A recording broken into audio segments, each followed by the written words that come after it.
বন্ধুরা, দেখো আমি কালকে বলতে পারিনি, কালকে এই যে মিঠাই আমার 12টা বাজিয়ে দিয়েছে।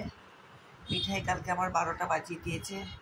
নতুন ঘরে এসছি, আসার পরে ওর কিছুই সেরকম পছন্দ হচ্ছে না। লোকজন আসছে, এত দেখছে, লিফটে লোক দেখছে, লোক দেখছে, ঘরে আসছে, ও খুব চিৎকার করছে, লোকেরা ভয় পেয়ে যাচ্ছে।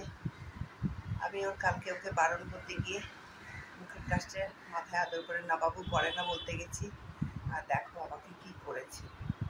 আমাকে একদম কামড়ে কুমড়ে আমার 12টা বাজিয়ে দিচ্ছে গোটা হাতে। দেখো উল্টো দিকেও দেখো সব কি করেছে আমার সাথে। দেখো দেখো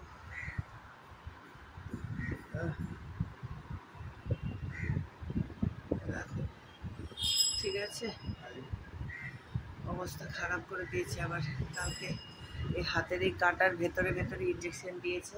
এটা আসছে একবার করে, এটা হাতটা যখন দেখছে তখন ওর মাথাটা নামিয়ে দিচ্ছে, আমার কাছে বারবার আসার চেষ্টা করছে। আর আমার তো একটা আতঙ্ক উঠে গেছে এখন। ওকে 2.5 বছর বয়স, ওর ছোটোর থেকে মানুষ করলাম কোলে পিঠে করে, কোনোদিন ভয় টয় বলে কিছু ছিল না, আমাকে কোনোদিন কিছু করতেও না।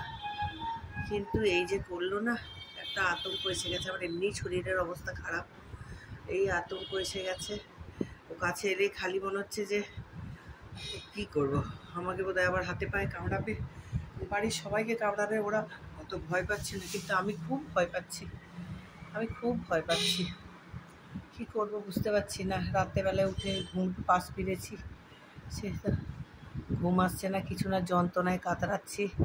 তার মধ্যে একটুখানি ঘুম এসছে, তখন দেখছি ও এই ক্ষেতটায় এসে মুখটা দিয়ে বসে আছে আমার দিকে তাকিয়ে। একবার আসছে, কখনো পাটা চেটে যাচ্ছে, কিন্তু আমার আতঙ্ক আর কমে না।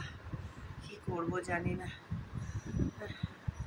আমি এবার একটু রাখি, বন্ধুরা সাথে থেকো।